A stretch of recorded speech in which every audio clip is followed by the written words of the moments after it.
Hello दोस्तों, ये कहानी है माँ की ममता और पिता की फटकार।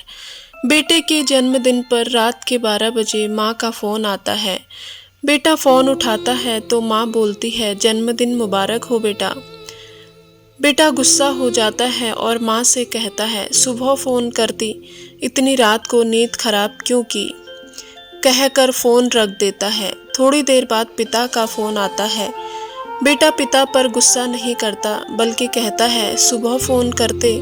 फिर पिता ने कहा, मैंने तुम्हें इसलिए फ़ोन किया है कि तुम्हारी माँ पागल है जो तुम्हें इतनी रात को फ़ोन किया। वह तो आज से 20 साल पहले ही पागल हो गई थी। उसे डॉक्टर ने कहा, आपको बच्चे की जान चाहिए या अपनी। तो तुम्हारी माँ ने कहा, मुझे कुछ हो जाए तो कोई बात नहीं, मेरे बच्चे को कुछ नहीं होना चाहिए। तभी मैंने डॉक्टर से कहा, दोनों की जान बचा लो, विनती करता हूँ। तभी डॉक्टर ने आनन फानन में तुम्हारी माँ का ऑपरेशन किया। तुम्हारी माँ बेहोश थी। जैसे ही तुम्हारे रोने की आवाज़ सुनी तो तुम्हारी माँ ने आंखें खोली। बहुत परेशानियों के बाद तुम्हारा जन्म हुआ था आज के दिन, और तुम अपनी माँ से ऐसे बात कर रहे हो। पूरे 2 दिन से परेशान थी, लेकिन तुम्हारा जन्म होते ही वह सारी पीड़ा भूल गई। उसके खुशी का ठिकाना ही नहीं रहा। तुम्हारे जन्म से पहले डॉक्टर ने दस्तखत करवाए थे, अगर कुछ हो जाए तो हम जिम्मेदार नहीं होंगे।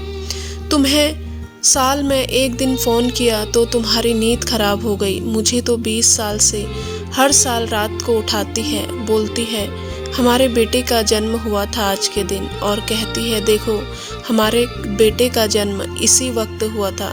बस यही कहने के लिए मैंने तुम्हें फ़ोन किया है। इतना कह के पिता ने फ़ोन रख दिया।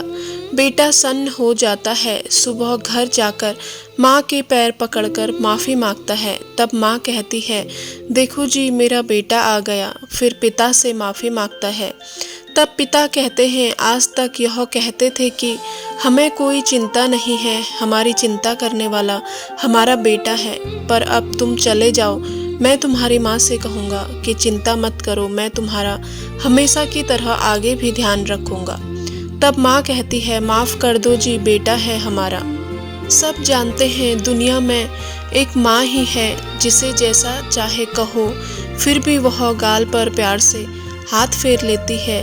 पिता अगर फटकार न लगाए तो बेटा सर पर बैठ जाए। इसलिए पिता का सख्त होना भी जरूरी है। माँ की ममता और पिता की फटकार से ही एक अच्छा परिवार बनता है, ये नहीं कि पिता प्यार नहीं करता। कहानी सुनने के लिए सभी का बहुत बहुत धन्यवाद।